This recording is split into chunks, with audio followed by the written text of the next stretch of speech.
架 EU 喺新界南出咗事，你已經係新界南嘅頭去 take in charge。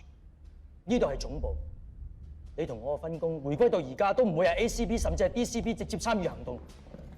即係話你都認為我公器私用咯？我明白你嘅心情。如果擔心你嘅情緒影響，我問你係定唔係？事件係好嚴重，但客觀嚟講，你嘅應變亦都過分咗。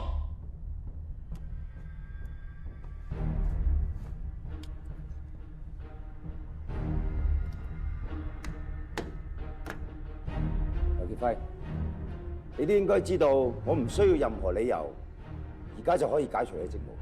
我知，不過呢個權利，你同我都有。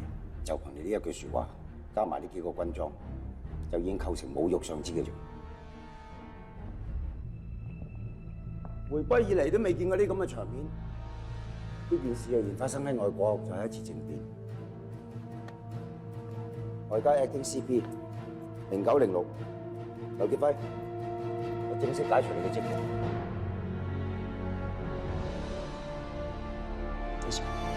警隊規矩，自己有親屬涉案都要利益申報，避嫌缺席。既然今次你冇咁做，咁已經證明咗你喺韓志行動嘅判斷出咗問題。我係質疑你嘅能力。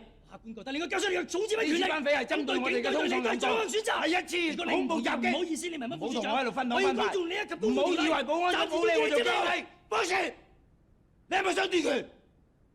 你夠票咩？